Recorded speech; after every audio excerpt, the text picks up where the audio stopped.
আল্লাহ পাকের শুকরিয়া আদায় করছি, আল্লাহ পাক আমাদেরকে কোরআন শোনার তৌফিক দান করেছেন, আলহামদুলিল্লাহ। আচ্ছা, আপনারা বলেন তো, জেন, দুষ্ট জেন আর ভূত প্রেতে যদি আসর করে, তাহলে কোরআন শরীফের কোন আয়াত পড়তে হয়? বলেন কোনটা?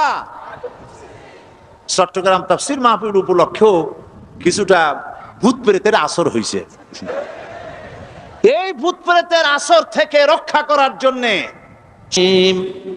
আল্লাহু লা ইলাহা ইল্লা হুয়াল হাইয়ুল কাইয়্যুম লা তাখুযুহু সিনাতুন ওয়ালা নাওম লাহু মা ফিস সামাওয়াতি ওয়া মা ফিল আরদ من ذا الذي يشفع عنده إلا بإذنه يعلم ما بين أيديهم وما خلفهم ولا يحيطون بشيء من علمه إلا بما شاء وسع كرسيه السماوات والأرض ولا يؤوده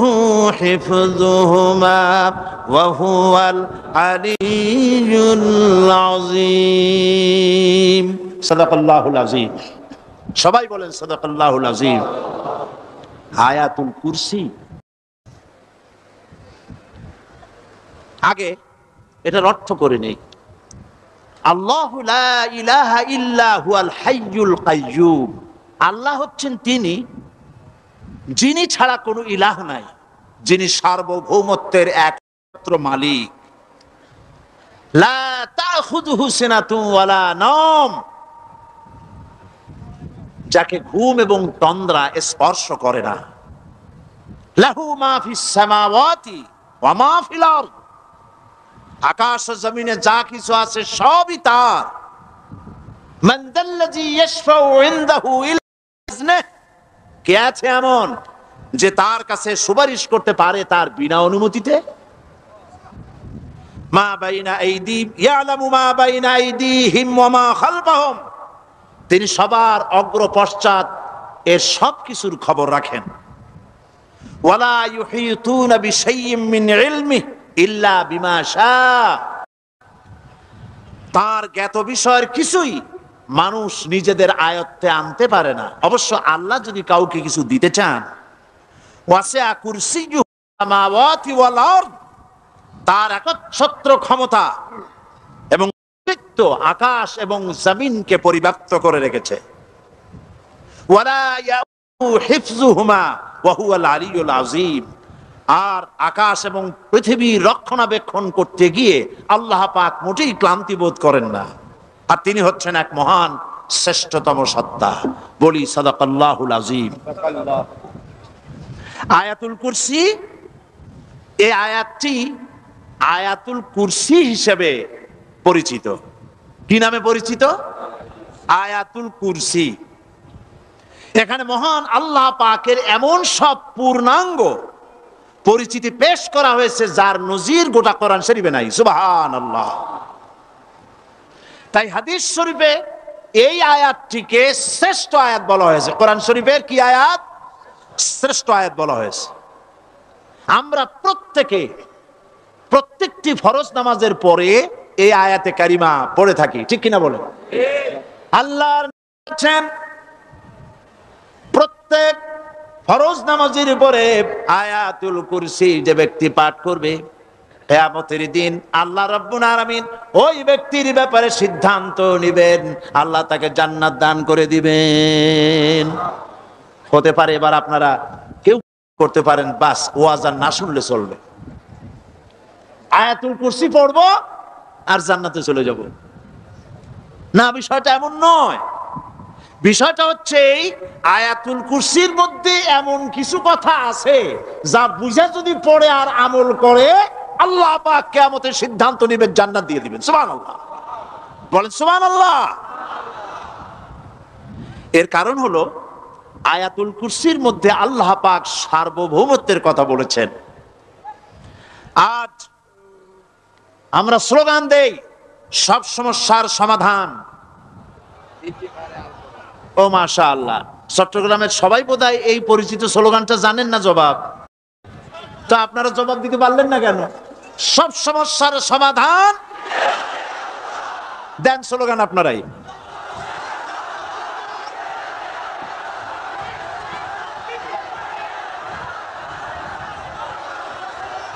এটা শুধু স্লোগান নয়, সব সমস্যার সমাধান দিতে পারে আল কোরআন। এটা শুধু স্লোগান নয়, এটাই বাস্তবতা, এটাই বাস্তব সত্য। আয়াতুল কুরসির মধ্যে রয়েছে একটি জটিল সমস্যার সমাধান, যাকে সহজ কথায় বলা যায় গদি সমস্যার সমাধান। কুরসি মানে হলো গদি। আজকাল গদি নিয়ে কি হচ্ছে টের পাচ্ছে না ভাই? এই গদি নিয়ে টানাটানি হচ্ছে পৃথিবীর সর্বত্র। সার্বভৌমত্বের মালিক কে হবে? এইটা তো আপনারা বলতেছেন, কিন্তু যারা কোরআন জানে না তারা বলে সার্বভৌমত্বের মালিক জনগণ। দেখেন না, ওরা বলে সকল ক্ষমতার উৎস জনগণ। কারা বলে? নেতা নেত্রীরা বলেন সকল ক্ষমতার উৎস।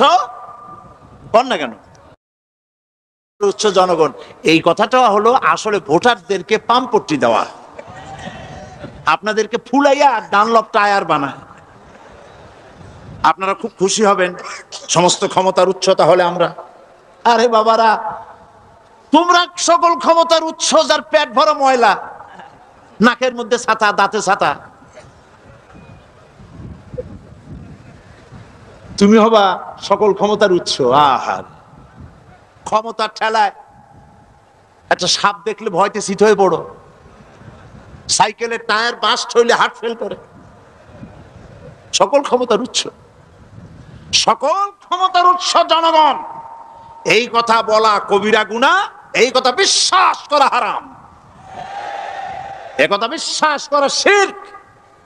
কারণ সকল ক্ষমতার উৎস জনগণ এ কথা যদি বলা হয় তাহলে কোরআনে কারীমের সাথে কন্ট্রাডিকশন হয়, সাংঘর্ষিক। আল্লাহ পাক কি বলেছেন? আল্লাহ পাক বলেছেন আন্নাল কুওয়াতা লিল্লাহি জামিআ।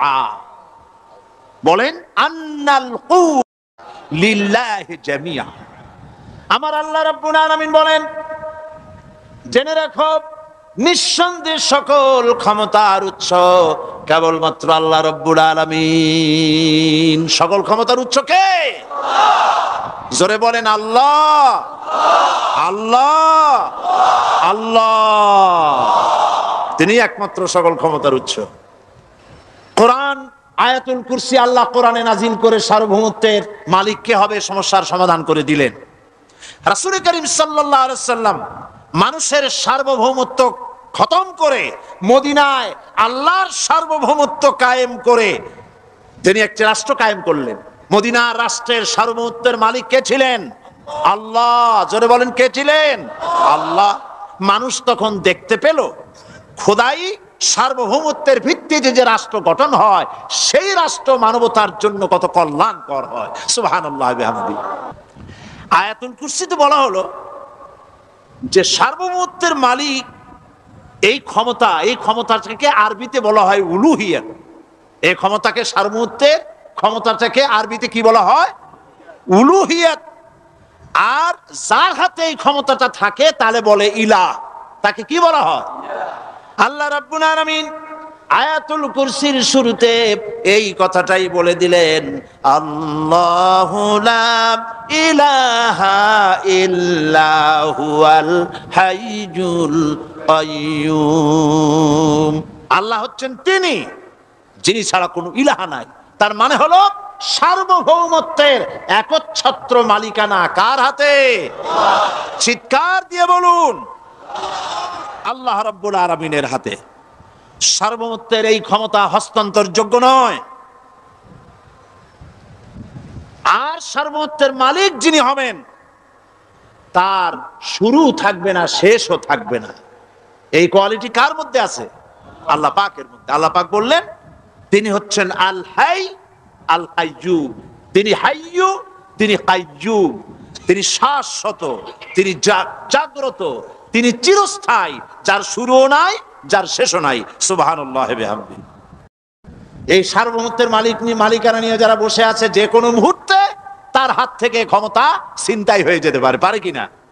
আর ঘুমায় থাকলে, সার্বভৌমত্বের মালিক দাবি করে যদি ঘুমায় থাকে, ততক্ষণ ভারপ্রাপ্ত বানাবে কারে?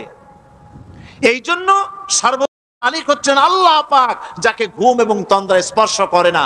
সার্বভৌমত্বের মালিকের কোয়ালিটি আল্লাহ পাক বলছেন লা তাখুযুহু সিনাতুন ওয়ালা নাওম। পড়েন সবাই, লা তাখুযুহু সিনাতুন ওয়ালা নাওম। তার ঘুমও নাই, তন্দ্রাও নাই। হযরত মূসা আলাইহিস সালাম আল্লাহ পাকের কাছে একবার প্রশ্ন তুলেছেন, আল্লাহ পাক তুমি নাকি? আল্লাহ বলেন তুমি বিশ্বাস করো না? মূসা আলাইহিস সালাম বলছেন অবশ্যই বিশ্বাস করি। আল্লাহ পাক বললেন বিশ্বাস যদি করো তাহলে বুঝানো যাবে। হযরত ইব্রাহিম আলাইহিস সালাম বলেছিলেন আল্লাহ পাকের কাছে কাইফা রব্বি আরিনি কাইফা তুহিল মাউতা, হে রব তুমি আমারে দেখাও কেমনে তুমি মৃত্যুকে জিন্দাকে মৃত্যু করো, মৃত্যুকে জিন্দা করো, একটু দেখাও আমার। আল্লাহ পাক বললেন আওয়ালাম তুমিন, বিশ্বাস করো না? ইব্রাহিম আলাইহিস সালাম সঙ্গে সঙ্গে বললেন বালা। নাম বললেন না, বালা মানেও হ্যাঁ, নাম মানেও হ্যাঁ, কিন্তু একটু বেশ কম আছে। তিনি নাম না বলে বালা বললেন। নামের অর্থ হলো হ্যাঁ, আর না বালার অর্থ হচ্ছে কেন নয়, অবশ্যই বিশ্বাস করি। ওয়ালাকিন লিয়াতমাইন্না কালবি, তবে আল্লাহ তুমি যদি চোখে দেখাও একটু, তাহলে এগুলি একটুখানি লিয়াতমাইন্না কালবি, আমার অন্তরাত্মা প্রশান্তি লাভ করবে যদি চোখে দেখতে পারি। আল্লাহ বলেন তাহলে তোমারে দেখাবো। আল্লাহ দেখাইলেন। মূসা আলাইহিস সালাম যখন বললেন যে আল্লাহ পাক আর মৃত্যুকে চিন্তা করো কেমনে, তুমি ঘুমায় থাকো, না ঘুমায় পারো কেমনে, তোমার নাকি ঘুম নাই, তন্দ্রা নাই? আল্লাহ পাক বলেন বিশ্বাস করো না? বলে আমি বিশ্বাস করি। তো ঠিক আছে তাহলে তোমার দেখাই। বললেন এক গ্লাস পানি নিয়ে আসো। এক গ্লাস পানি নিয়ে এসে দাঁড়িয়ে থাকো। আল্লাহ পাক মূসা আলাইহিস সালামকে বললেন এক গ্লাস পানি নিয়ে দাঁড়াও।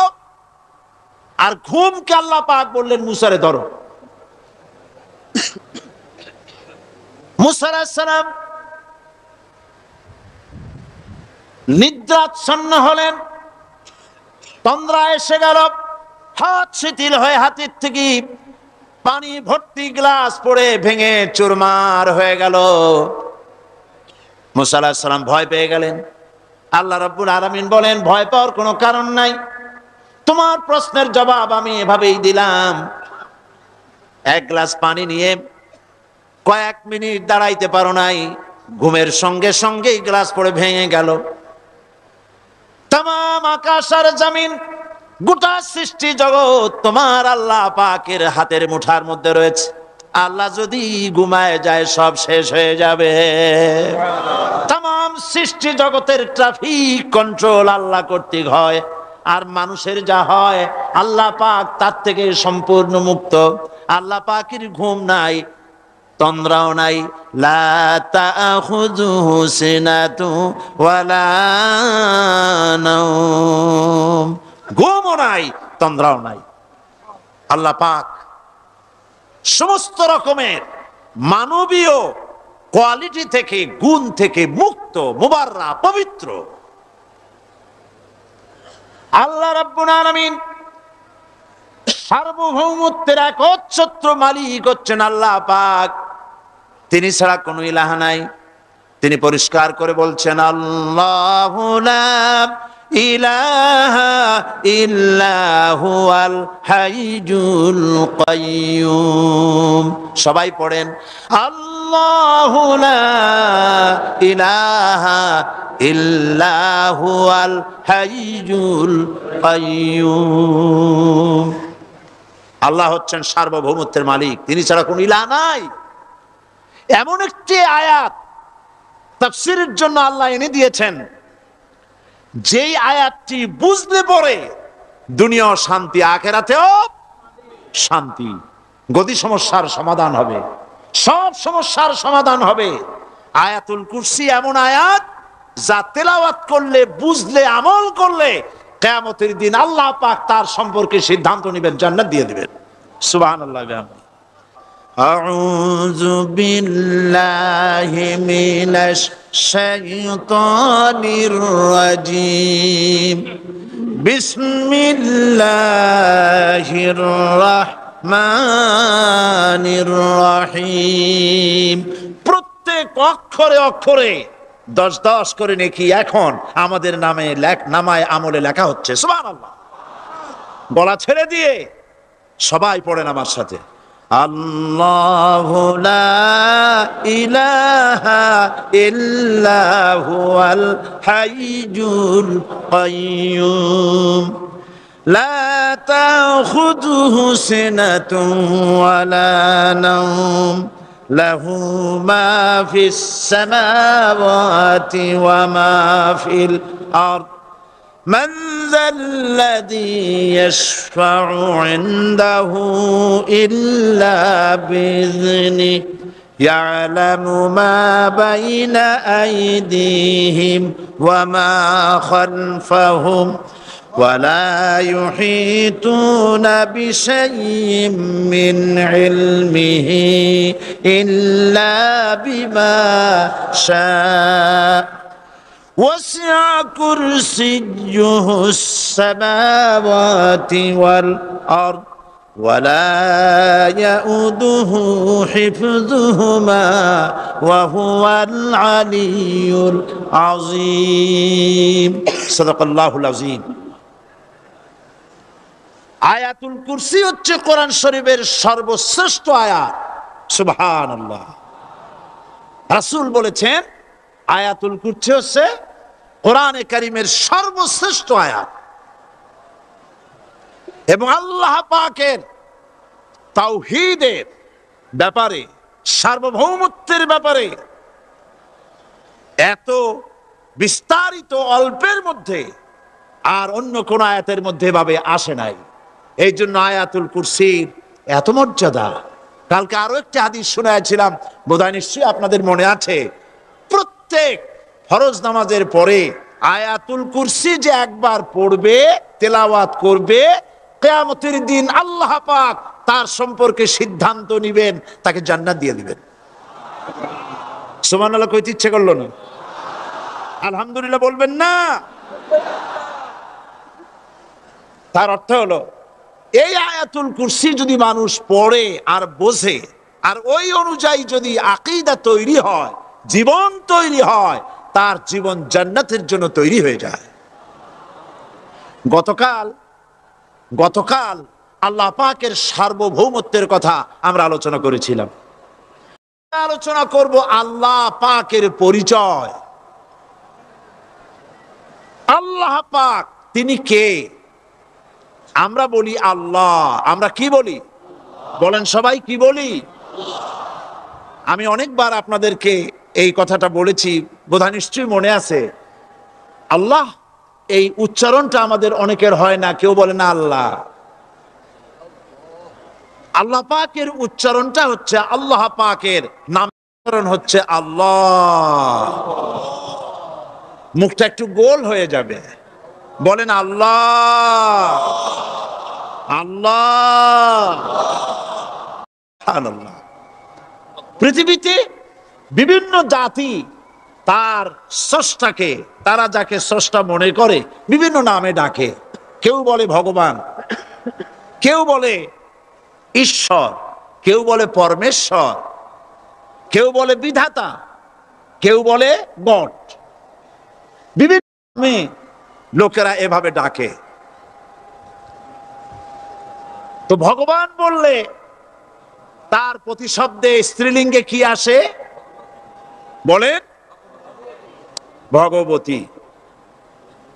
ঈশ্বর বললে স্ত্রীলিঙ্গে কি আসে? ঈশ্বরী। বিধাতা বললে তার স্ত্রীলিঙ্গে কি আসে? বিধাত্রী। গড, এটার স্ত্রীলিঙ্গে আসলে কি হবে? তো প্রত্যেকটি তারা যে ভাষায় আল্লাহকে ডাকে, প্রত্যেকটি ভাষায় স্ত্রীলিঙ্গে একটি প্রতিশব্দ আসে। আল্লাহ এর স্ত্রীলিঙ্গে, এর প্রতিশব্দে আরেকটি শব্দ কি গোটা বিশ্ব খুঁজে পাওয়া যাবে? জোরে বলেন, যাবে? যাবে না। এবং অন্যান্য নামগুলি সন্ধি বিচ্ছেদ করলে অর্থই হবে না। গড এটাকে যদি উল্টায়া বলা হয় তাহলে কি হয়ে যাবে? এবার দেখুন, আল্লাহ এই নাম, আল্লাহর পরিচয় কি? যদি বলা হয় যে আল্লাহর পরিচয় কি, শুধু আল্লাহ দিয়ে আল্লাহকে চেনা যাবে, আল্লাহকে চেনা যাবে। আল্লাহ রাব্বুল আলামিন বলছেন, আল্লাহু লা ইলাহা ইল্লা হুয়াল হাইয়ুল কাইয়্যুম। আল্লাহ হচ্ছেন তিনি যিনি ছাড়া কোনো ইলাহ নাই, মাবুদ নাই, উপাস্য নাই। সুবহানাল্লাহ। এখন আল্লাহর যদি প্রথম একটা অক্ষর আলিফ ছেড়ে দেওয়া হয় তাহলে থাকবে কি? লিল্লাহ। এই লিল্লাহ দিয়েও কেউ যদি আল্লাহর পরিচয় পেতে চায় তাহলে পেয়ে যাবে। আল্লাহ রাব্বুল আলামিন কোরআনে কারীমের ভিতরে শুধু লিল্লাহ দিয়েও আল্লাহকে চেনার ব্যবস্থা করেছেন। লিল্লাহি মা ফিস সামাওয়াতি ওয়া মা ফিল আরদ। আকাশ এবং জমিনের সার্বভৌমত্বের একচ্ছত্র মালিকানা কার? আল্লাহ পাকের। এখন লিল্লাহ থেকে একটা লাম ছেড়ে দেন, কি থাকবে? লাহু। এই লাহু দিয়েও আল্লাহর পরিচয় পাওয়া যাবে, যাবে না? কোরআন বলছে, লাহু মাকালিদুস সামাওয়াতি ওয়াল আরদি ইউবসিতুর রিজকা লিমান ইয়াশা। আকাশ এবং জমিনের রিজকের চাবিকাঠি আল্লাহ পাকের কাছে, যারে খুশি তিনি পর্যাপ্ত রিজেক তিনি দান করেন। সুবহানাল্লাহ।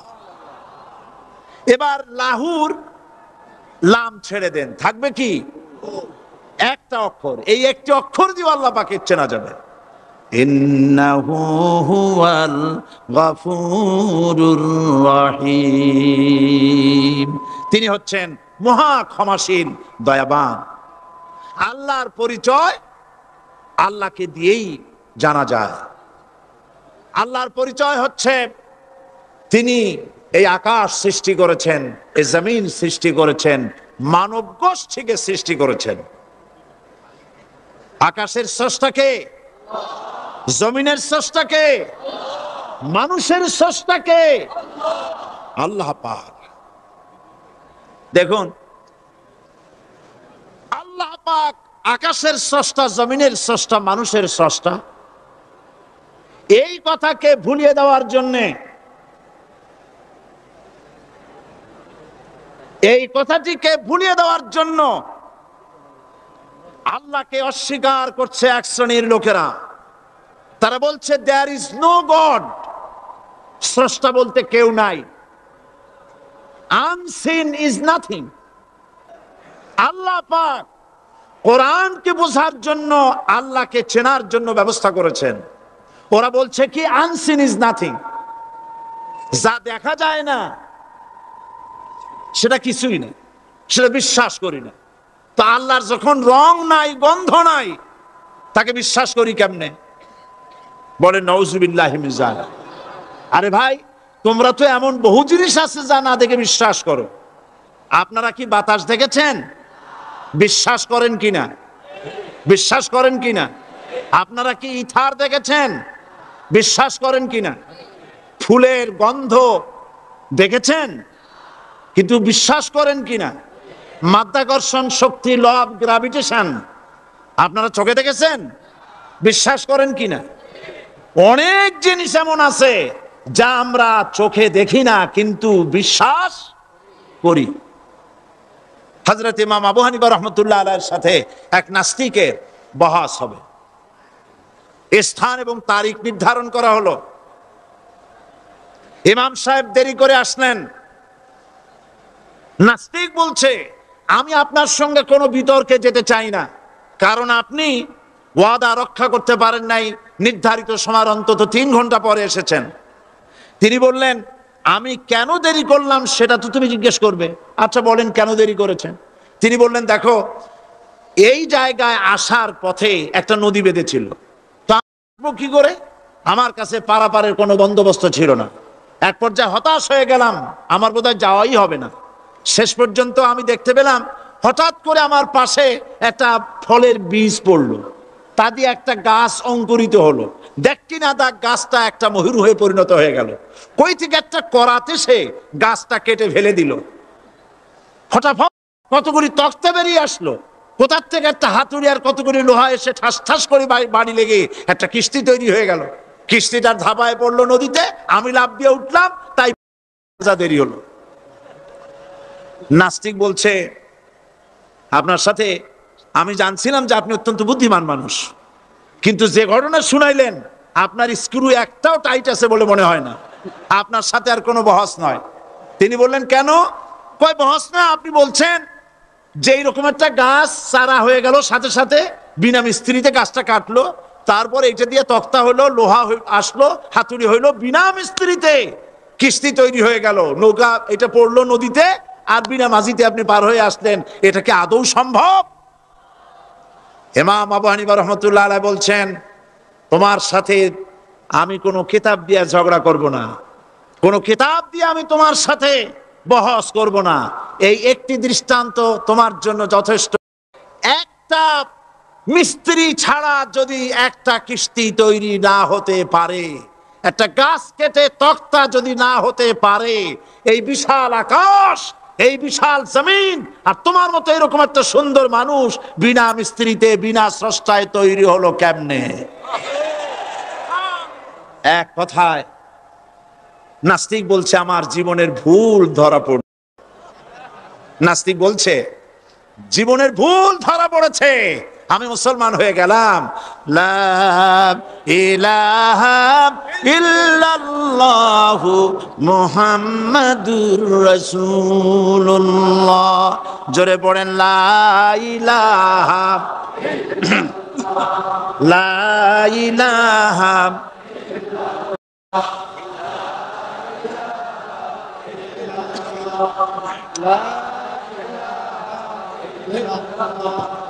লা ইলাহা ইল্লাল্লাহু মুহাম্মাদুর রাসূলুল্লাহ।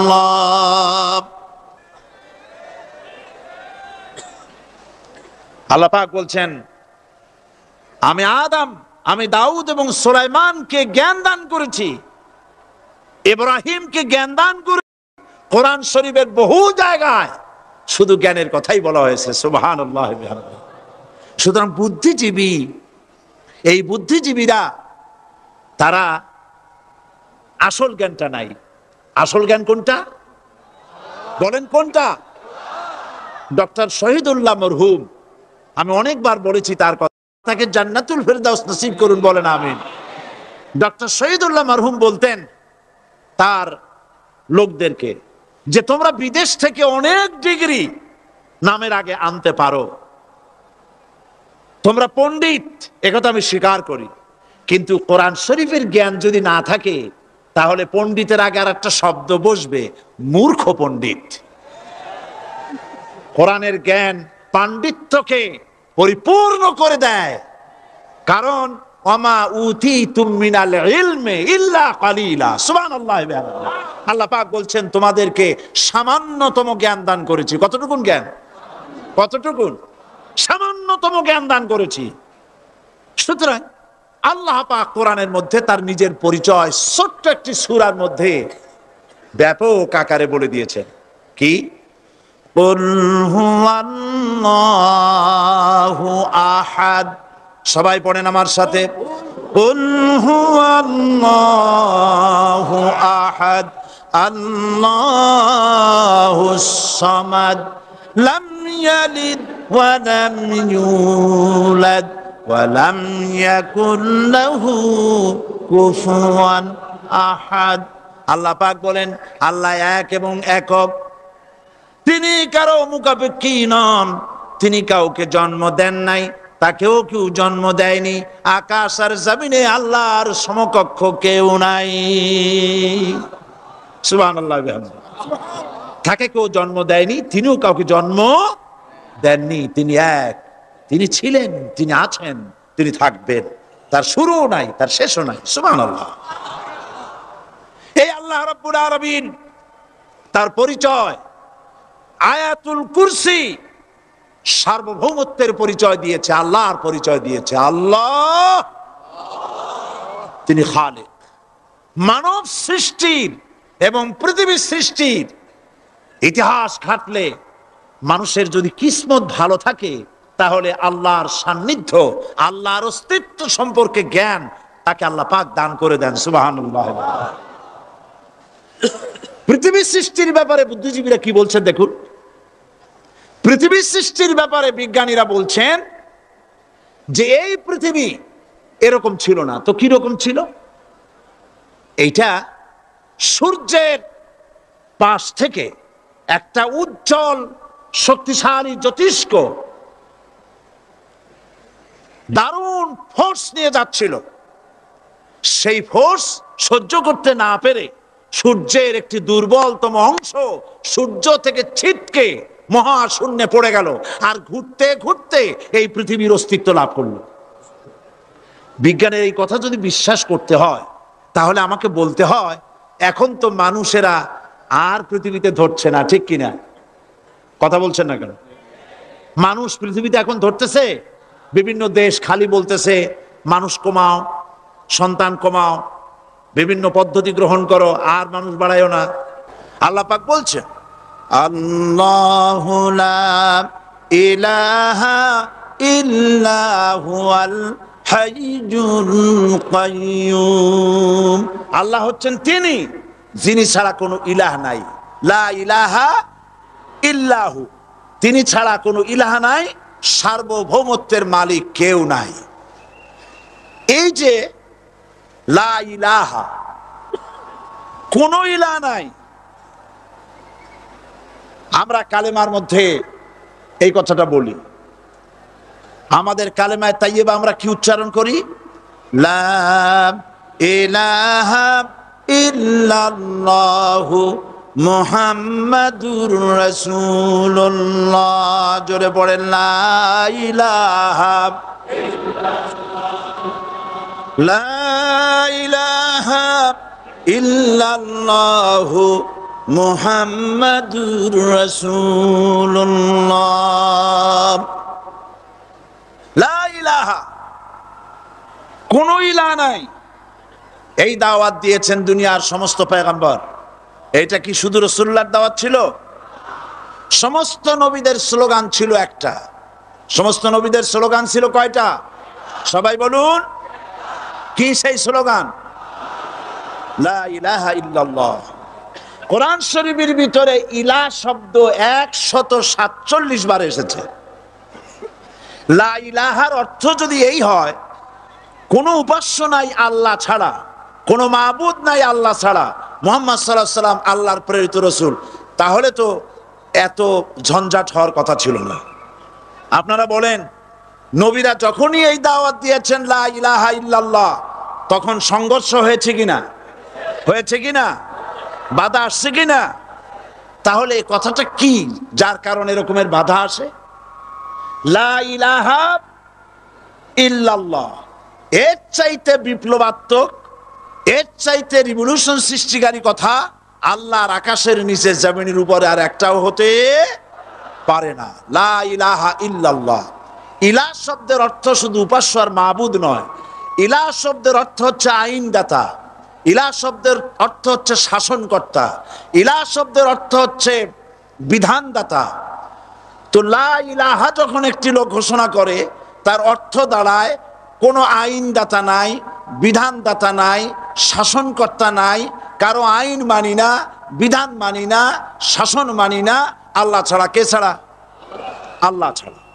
এই কালেমার দাওয়াত যখন পয়গম্বররা দিয়েছেন তখন 3 শ্রেণীর লোকেরা বাধা দিয়েছে। বলেন কয় শ্রেণী? সবাই বলেন। 3 শ্রেণীর লোকেরা বাধা দিয়েছে, লক্ষ্য করুন। 1 নম্বরে বাধা দিয়েছে রাষ্ট্র শক্তি। 1 নম্বরে বাধা দিল কারা? 2 নম্বরে বাধা দিয়েছে ধনাঢ্য ব্যক্তিবর্গ। 3 নম্বরে বাধা দিয়েছে যারা কায়েমি স্বার্থবাদী ধর্মীয় শক্তি। এই 3টি শ্রেণী সমস্ত নবীদেরকে বাধা দিয়েছে।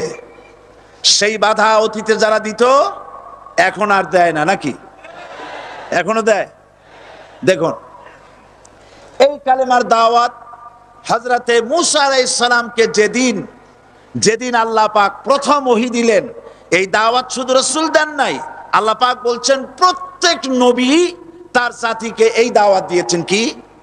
আল্লাহ রাব্বুল আলামিন বলেন সকল নবী তার কওমকেই বলে দাওয়াত দিয়েছেন, ইয়া কওমি ইবুদুল্লাহা মা লাকুম মিন ইলাহিন গায়রু। হে সম্প্রদায়, আল্লাহ ছাড়া কোনো ইলাহ নাই, তার ইবাদত করো, তারই দাসত্ব করো, তার গোলামি করো। আল্লাহ পাক মূসা আলাইহিস সালামকে যখন নবুয়ত দিলেন, প্রথম যে ওহী এলো, প্রথম ওহীটাই ছিল ইন্নানি আনাল্লাহ লা ইলাহা ইল্লা আনা ফা'বুদনি ওয়া আকিমিস সালাতা লিযিকরি। নিশ্চয়ই আমি আল্লাহ, আমি ছাড়া কোনো ইলাহ নাই, আইনদাতা নাই, বিধানদাতা নাই, সুতরাং আমার দাসত্ব করো এবং আমার শরণার্থে নামাজকে প্রতিষ্ঠা করো। মূসা আলাইহিস সালামকে আল্লাহ পাক ওহী দিয়ে তাকে পাঠালেন। কোথায় পাঠালেন? আল্লাহ পাক বলেন, ইযহাব ইলা ফিরআউনা ইন্নাহু তাগা। গোটা কওম নাফরমান, আল্লাহর আইন কেউ মানছে না। গোটা কওমের কাছে না পাঠাইয়া আল্লাহ পাক সর্বপ্রথম মূসা আলাইহিস সালামকে দাওয়াত নিয়ে কার কাছে পাঠালেন? ফেরাউনের কাছে। কারণ ফেরাউন হচ্ছে রাষ্ট্রশাসক। ফেরাউন কি? রাষ্ট্রশাসক। হযরতে মূসা আলাইহিস সালাম ফেরাউনের কাছে গেলেন আর দাওয়াত দিলেন, ফেরাউন পড়ে নাও, লা ইলাহা ইল্লাল্লাহ। একটি কথা আপনাদের মনে রাখতে হবে, দুনিয়ার কোন ফেরাউন, কোন নমরুদ, কোন সাদ্দাত, কোন হামান কেউ বলে নাই যে আমি আল্লাহ, আমি রাজ্জাক, আমি খালেক, আমি পৃথিবী সৃষ্টি করেছি। কথা কেউ বলেছে? কেউ বলে নাই। কি বলেছে তারা? ফেরাউন বলেছে, মা আলিমতু লাকুম মিন ইলাহিন গায়রি, আমি তো জানি না আমি ছাড়া আরো কোনো ইলাহ আছে, এ কথা আমার জানা নাই, সুতরাং আমি হচ্ছি ইলাহ আর তুমি বলছো লা ইলাহা। তার মানে হচ্ছে ওই সময় পয়গম্বরেরা, আল্লাহর নবীর সাহাবীরা তারা জানতেন যে আমরা কিসের দাওয়াত দেই, আর যারা শুনতো তারাও বুঝতো কিসের দাওয়াত শুনতেছি। আজ আমার দেশে একই কালেমার দাওয়াত দেওয়া হয়, কিন্তু মানুষেরা বুঝতে পারে না কি শুনতেছি। ভাষা জানার ব্যাপারে, বোঝার ব্যাপারে হলো আসল বিষয়।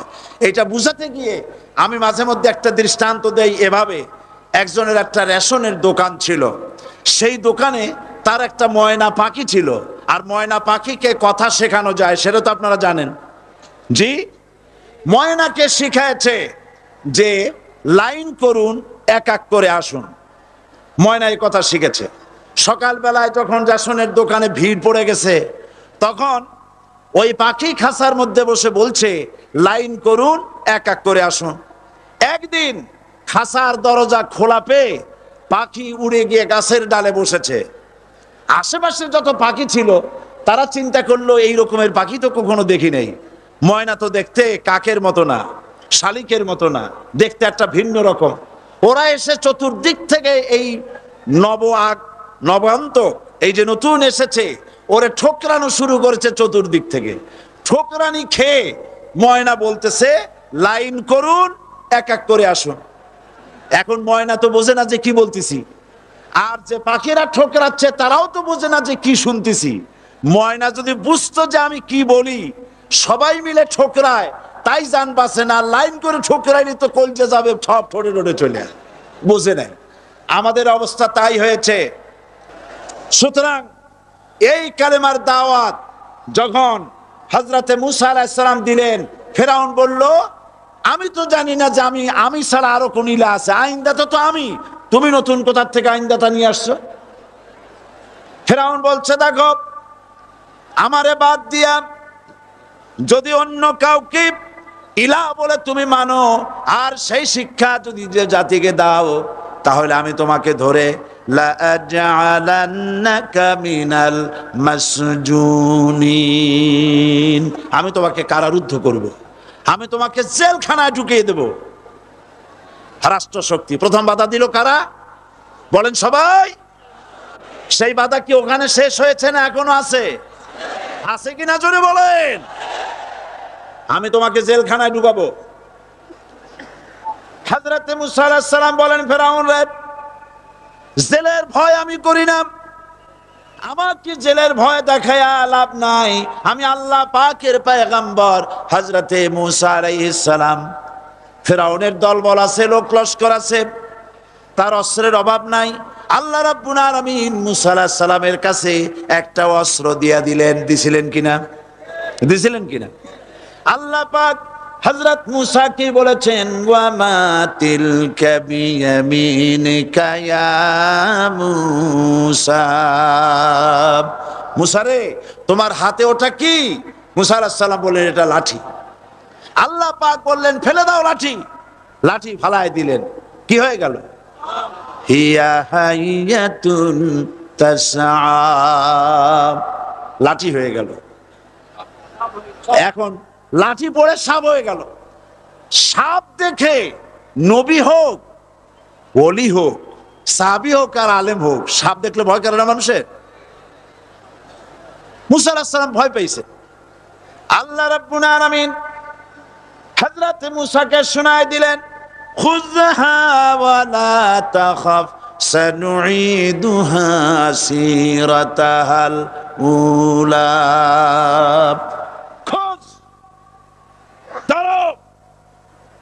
লা তাখাফ, ভয় পেও না। আল্লাহ বলছেন ধরো, ভয় পেও না। ধরার সঙ্গে সঙ্গে স্বাভাবিক অবস্থায় ফিরে আসবে, আবার লাঠি হয়ে যাবে। এখন আল্লাহ বলছেন ধরো, মুসা আলাইহিস সালাম কি ভয় পাওয়া উচিত হবে? আর উচিত হবে? মুসা আলাইহিস সালাম কি ভয় পাইছিলেন? কারণ হচ্ছে এই দুশমনের শক্তিটা খুব বড়ই দেখা যায়, মনে হয় যেন অনেক বড়, কি জানি কি। আল্লাহ পাক বলছেন ইন্না কাইদাশ শায়তানে কানা দাঈফা, শয়তানের চক্রান্ত যতই তুমি মনে করো অনেক ষড়যন্ত্রের জাল বিস্তার হয়ে আছে, আল্লাহ কয় কিছুই না, দাঈফা, অত্যন্ত দুর্বল।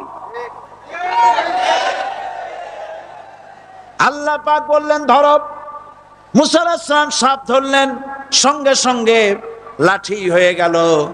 ফেরাউন বরদাস্ত করলো না, রাষ্ট্রশক্তির পক্ষ থেকে আক্রমণ শুরু হলো। অপরাধ কি?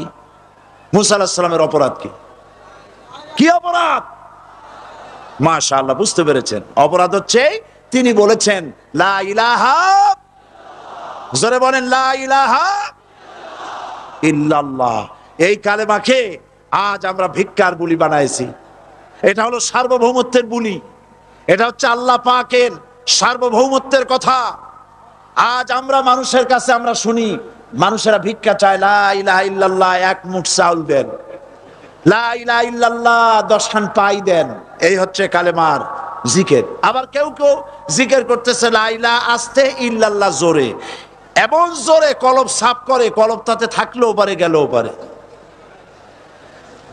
এই কালেমার জার, এর আঘাত পয়গম্বররা মেরেছেন। হযরতে মুসা আলাইহিস সালাম যখন বলেছেন লা ইলাহা ইল্লাল্লাহ, এই ধাক্কা ফেরাউন বরদাস্ত করতে পারে নাই। দরিয়ায় নীলের ভিতরে আল্লাহ পাক ডুবাই শেষ করে দিয়েছেন, দেন নাই?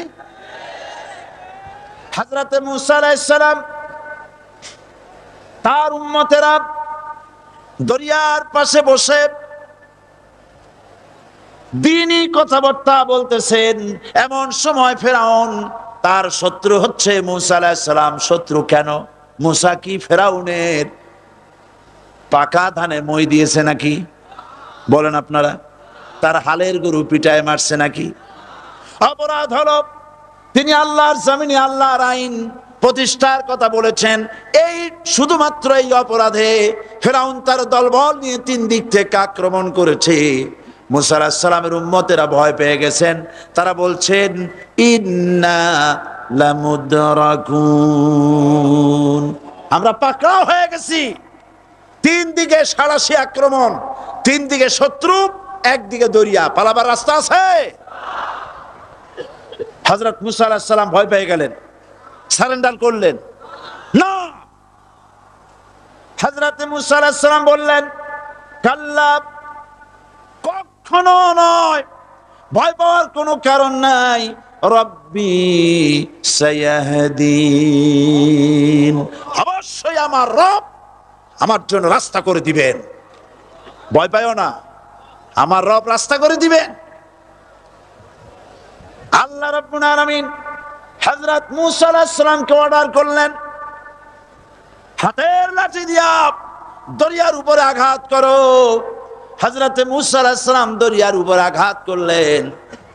রাস্তা ছিল দরকার একটার, এক বাড়িতে আল্লাহর হুকুমে লাঠি দিয়ে একটি আঘাত করার সঙ্গে সঙ্গে হযরত মূসার তার সঙ্গী সাথী দরিয়া পার হওয়ার জন্য দরিয়ার মধ্য দিয়ে আল্লাহ 12টা রাস্তা পয়দা করে দিলেন। সে আল্লাহ আছে না নাই? এত আসতে বলেন কেন? ভয় পাওয়ার কারণ আছে?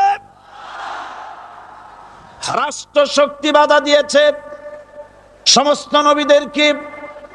কেন? নবীদের চরিত্র খারাপ? জোরে বলে, নবীদের চরিত্র খারাপ?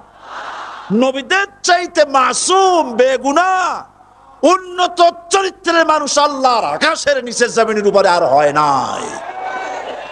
তোমরা যে সামনে তাদের পিছনে দৌড়াও, অমুকের সৈনিক, নেতা নেতা করে মরো। এইসব নেতা যাদের পিছনে দৌড়াও, এই নেতাগুলি, আমি জিজ্ঞেস করি আপনাদেরকে, এই নেতাগুলি জীবনে একবারও জেনা করে নাই? এ ব্যাপারে অনুসারীরা আপনারা কি নিশ্চিত? মিথ্যা কথা জীবনেও কয় নাই, প্রতারণা করে নাই, ঠাট্টা করে নাই, বিদ্রুপ করে নাই, মদ খায় নাই, মানুষ হত্যা করে নাই। কিসের নেতা? নেতা হচ্ছেন সেই ব্যক্তি যিনি বলেছেন, ও আমার স্ত্রীরা, ও আমার সাহাবীরা, রাতের আধারে আমার মধ্যে যা আচরণ দেখতে পাও, দিনের আলোতে আমার মধ্যে যা দেখতে পাও, সবগুলি খুলে খুলে মানুষের কাছে বলে দাও। তার নাম বিশ্বনবী মুহাম্মদুর রাসূলুল্লাহ সাল্লাল্লাহু আলাইহি ওয়াসাল্লাম।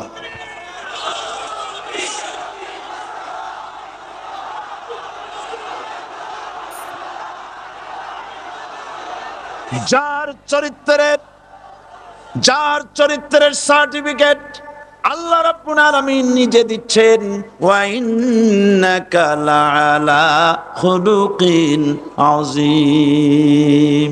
নবী হে, উন্নত চরিত্রের উপরে আপনি প্রতিষ্ঠিত। সুবহানাল্লাহ।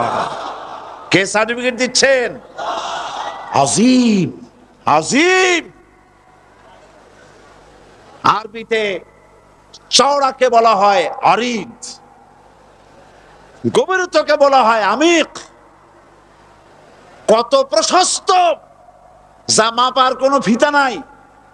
কত গভীর, যা মাপার কোনো যন্ত্র নাই। এইটাকে আরবিতে বলা হয় আজিম।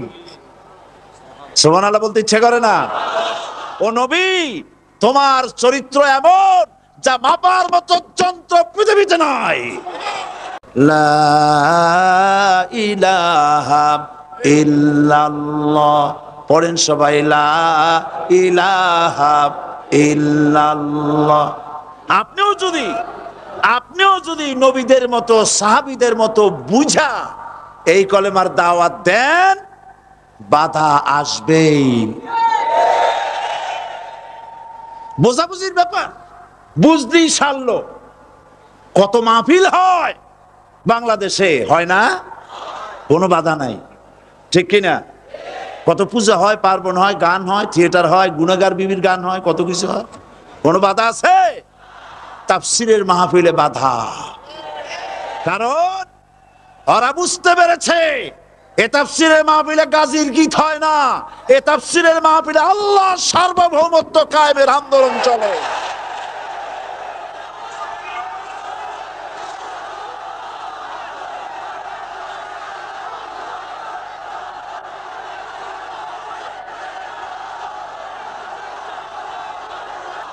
বিশ্বকবি আল্লামা ইকবাল কি সুন্দর করে বলেছেন, আজ ভি হো জু ইব্রাহিম কা ইমা पैदा आग कर सकती है एक अंदाज़े गुलिस्तां पैदा।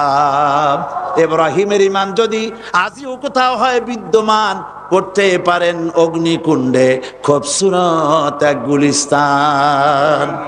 এখনো যদি ইব্রাহিমের সন্তানদেরকে আগুনের মধ্যে ফেলে দেওয়া হয়, আর ইব্রাহিম ঈমান যদি থাকে, আগুনকে ফুলের বাগান বানাবার ক্ষমতা আল্লাহর আছে।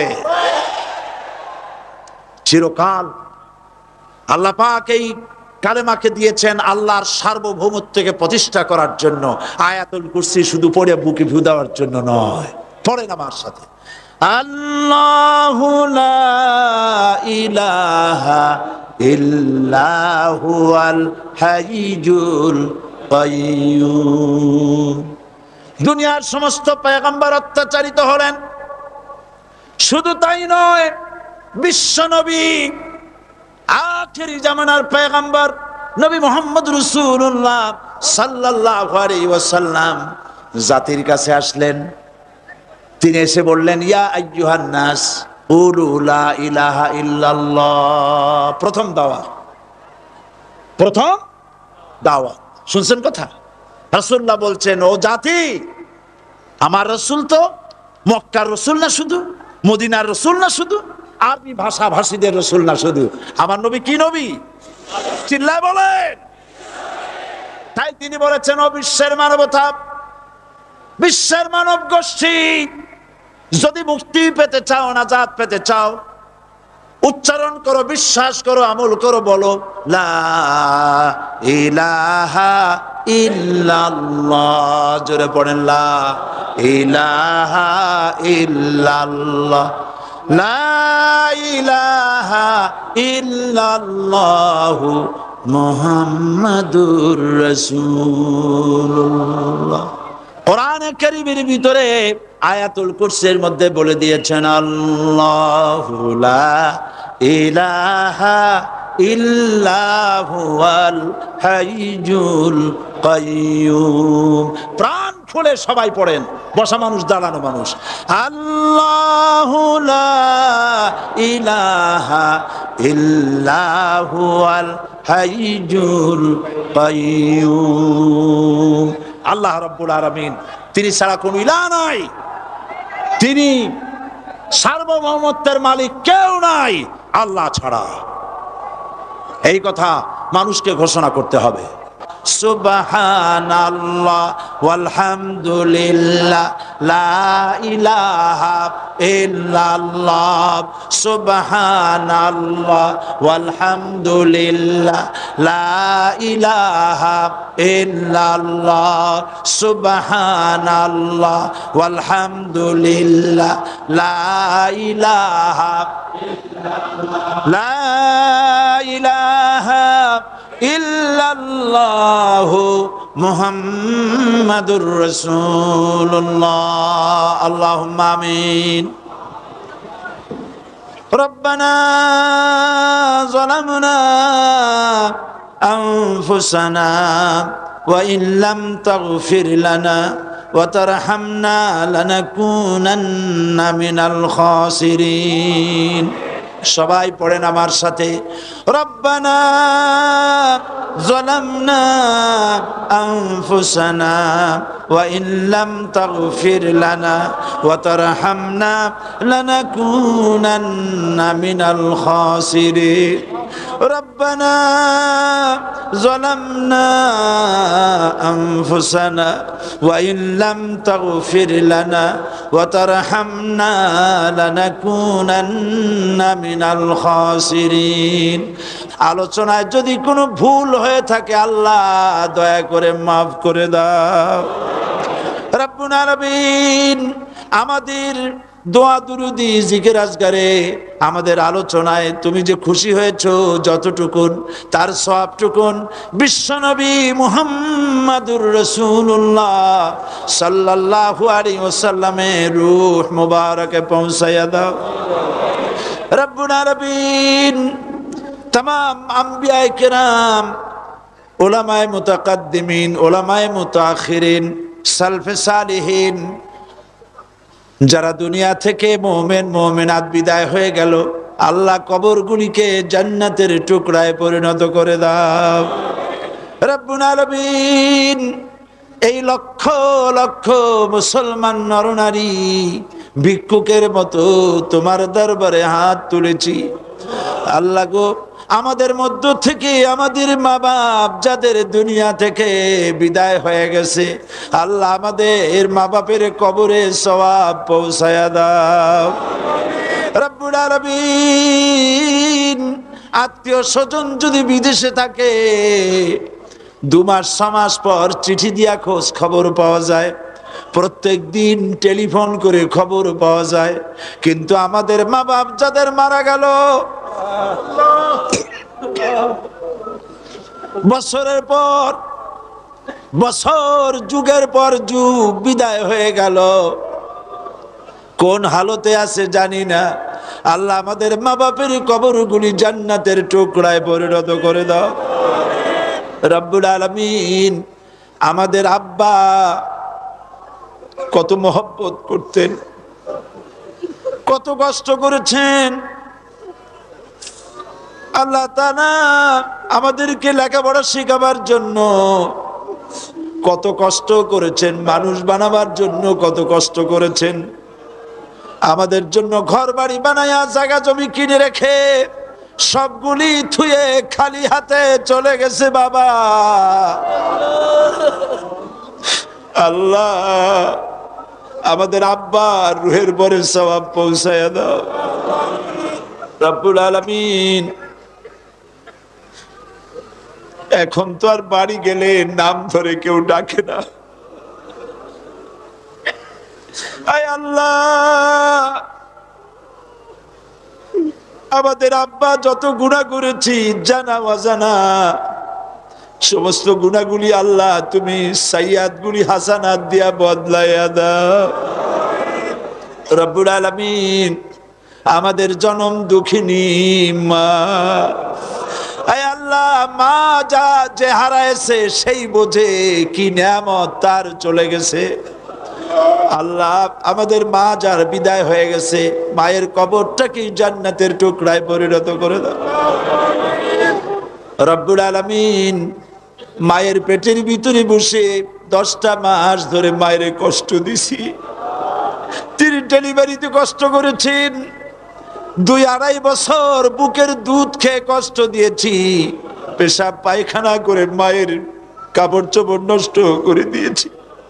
মা বিরক্ত হন নাই, থাপ্পড় মারেন নাই, আছাড় দিয়া ফালায় দেন নাই। আল্লাহ মা যাদের মারা গেল মাবুদ মায়ের কবরটাকে জান্নাতের টুকরা বানায়া দাও। রব্বির হামহুমা কামা রব্বায়ানি সগীরা। আমার ভাইয়েরা আমার মা বোনেরা করুণ ভাবে আল্লাহরে বলেন রব্বির হামহুমা কামা রব্বায়ানি সগীরা, রব্বির হামহুমা কামা রব্বায়ানি সগীরা। রব্বানা তাকাব্বাল মিন্না ইন্নাকা আনতাস সামিউল আলিম ওয়া তুব আলাইনা ইন্নাকা আনতাত তাওয়াবুর রহিম।